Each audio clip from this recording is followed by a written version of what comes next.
स्वागत है आपका अपने YouTube चैनल फार्मेसी ज्ञान पर। आपको डिप्लोमा इन फार्मेसी में अच्छे नंबरों से पास करवाना मेरे जीवन का लक्ष्य है। इसी कड़ी में आज मैं सोशल फार्मेसी के दो महत्वपूर्ण इंपॉर्टेंट टॉपिक लेकर आया हूं, जिसे मैं अच्छी तरह से एक्सप्लेन करूंगा। अगर आप इस चैनल पे नए हैं तो सब्सक्राइब कर बेल आइकन प्रेस कर ले, ताकि जॉब नोटिफिकेशन इंपॉर्टेंट क्वेश्चन से संबंधित अपडेट आपको सबसे पहले मिले। चलिए शुरुआत करते हैं हमारे पहले टॉपिक से। हमारा पहला टॉपिक है scope of social pharmacy improving public health, यानी कि सोशल फार्मेसी में पब्लिक हेल्थ के इम्प्रूव करने में क्या योगदान है, ये आपको बताना है। और ये बहुत बार क्वेश्चन पहले के एग्जाम में आ चुका है, जैसे कि हम लोग health education and community pharmacy वाले सब्जेक्ट से करते थे, जो पहले सिलेबस में था। तो scope of social pharmacy improving in public health में कुल मिलाकर के बहुत सारे पॉइंट्स हैं। पहला पॉइंट है social pharmacy is term as discipline concern with the behaviour sciences related to the use of medicine by consumer as well as health care professional. यानी कि सोशल फार्मेसी में जो इसमें टर्म्स आते हैं बिहेवियर का, जिसमें साइंस से रिलेटेड बहुत सारे चीज़ हैं, जिनमें हेल्थ केयर यानी कि हेल्थ केयर प्रोफेशनल जैसे कि डॉक्टर हो गए, फार्मासिस्ट हो गए, नर्सेस हो गए, उनके साथ अच्छा तालमेल बैठाना। साथ ही साथ जो दवाइयों को कंज्यूम करते हैं, यानी कि जो पेशेंट हैं, मरीज हैं या उपभोक्ता हैं, उनके साथ भी उनको अच्छी तरह से व्यवहार किस तरह से करना है, ये सोशल फार्मेसी में सिखाया जाता है।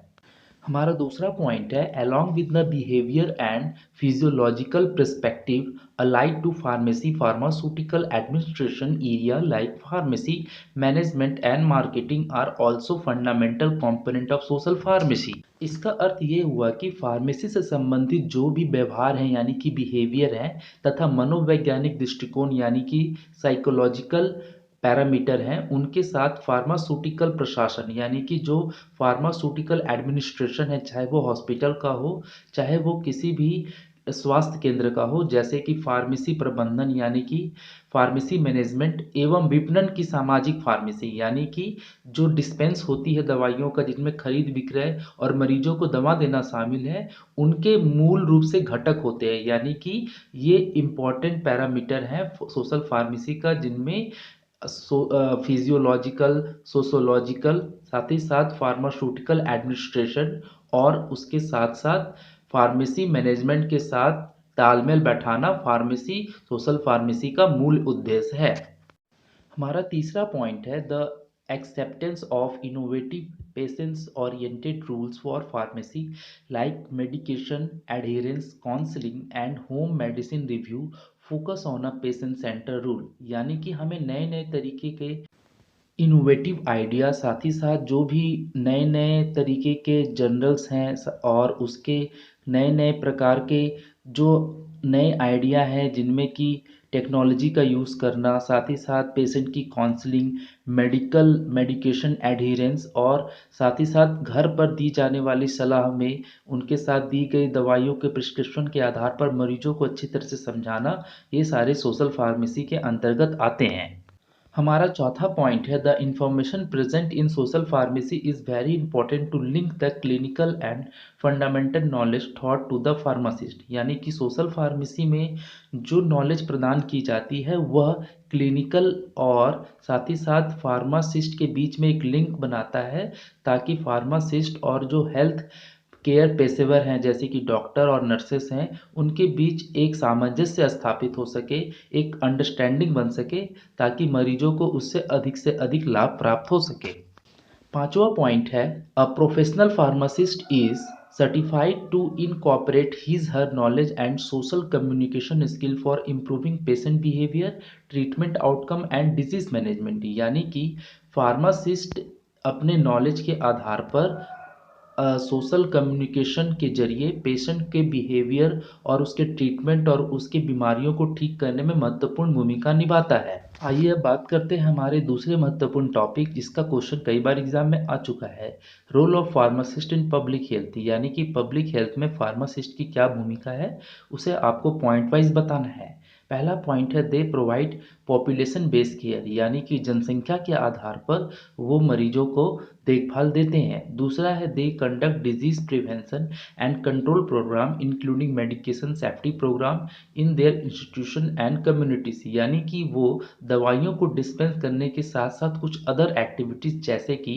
इन मेडिकेशन सेफ्टी प्रोग्राम, यानी कि दवाओं का सही सही उपयोग, और साथ ही साथ जहाँ पर वो काम करते हैं जिस इंस्टीट्यूशन में और जिस कम्युनिटीज़ में, वहाँ पर वो अलग अलग पब्लिक हेल्थ कार्यक्रम में हिस्सा लेते हैं। हमारा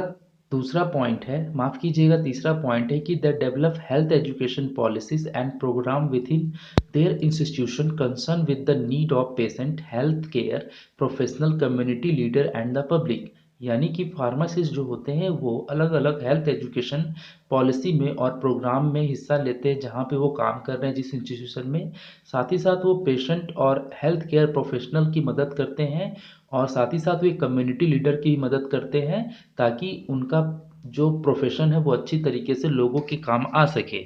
हमारा चौथा पॉइंट है कि they collaborate with the state and local authority involving local and state health care department and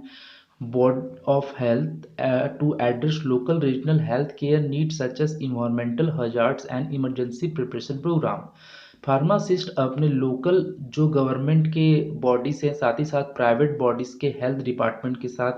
conduct करते हैं, उनके साथ लिंक बना के रखते हैं ताकि इमरजेंसी के समय वह स्वास्थ्य सेवाओं को दे सके। जैसे कोरोना के समय में बहुत सारे फार्मासिस्ट ने वैक्सीनेशन कार्य में अपना योगदान दिया, तो इस प्रकार की इमरजेंसी हेल्प में हजार्डस में फार्मासिस्ट को अपना योगदान देने के लिए हमेशा तैयार होना चाहिए।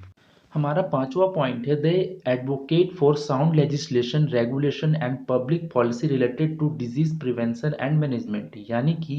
किसी भी तरह के डिजीज प्रिवेंशन यानी कि बीमारियों के रोकथाम के लिए उनको लोगों के साथ एडवोकेट होना पड़ता है, साथ ही साथ उनका नॉलेज भी साउंड होना चाहिए ताकि वो किसी भी तरह के लेजिस्लेशन रेगुलेशन और पब्लिक पॉलिसी को लोगों को अच्छी तरह से समझा सके, जिनमें जैसे अभी कोरोना में टीका को लेकर के बहुत सारे लोग भ्रमित हैं। तो फार्मासिस्ट का रोल है कि वो मतलब लोगों को सही सही साउंड नॉलेज दे सके, एडवोकेट कर सके कि टीका लेने से किसी भी तरह का नुकसान नहीं है।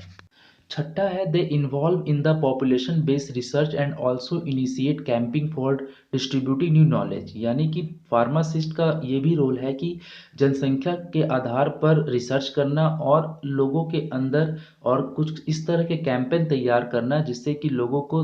जागरूकता मिले। जिस प्रकार से जैसे जनसंख्या नियंत्रण के लिए बहुत सारे फार्मासिस्ट फ़ोन पर लोगों को समझाते हैं कि किस तरह से उन्हें कॉन्डम का इस्तेमाल करना है और कॉपर टी का इस्तेमाल महिलाओं को करना है। हमारा सातवां पॉइंट है कि they put a positive influence on drug policy drug uses and outcome as well as other health care aspect in collaboration with other health professional as a community level, यानी कि फार्मासिस्ट का ये भी अपना अधिकार है लोगों को बताना कि अलग अलग ड्रग पॉलिसी क्या है, ड्रग्स के आउटकम क्या है, और साथ ही साथ किस तरह से वो हेल्थ केयर प्रोफेशनल के साथ कोलैबोरेशन कर सकते हैं अलग अलग कम्युनिटी लेवल में। आठवें पॉइंट में ये बताया गया है कि फार्मासिस्ट ड्रग पॉलिसी और ड्रग रेगुलेशन के फॉर्मुलेशन में मदद करते हैं। नौवें पॉइंट में बताया गया है कि फार्मासिस्ट जो होते हैं वो गाइडलाइंस और क्राइटेरिया और फॉर्मूलेरी तैयार करने में हेल्थ केयर पेशेवर की मदद करते हैं। 10वें पॉइंट में बताया गया है कि they collaborate with the other health care professional with the development of treatment guideline, यानी कि अलग अलग ट्रीटमेंट गाइडलाइन में वे हेल्थ केयर प्रोफेशनल के साथ कोलैबोरेट होकर उनकी मदद करते हैं। लाइक शेयर कमेंट करना ना भूलें। अपने महत्वपूर्ण सुझाव और किसी भी समस्या को कमेंट बॉक्स में ज़रूर बताएं। मिलते हैं नेक्स्ट वीडियो में। Bye bye.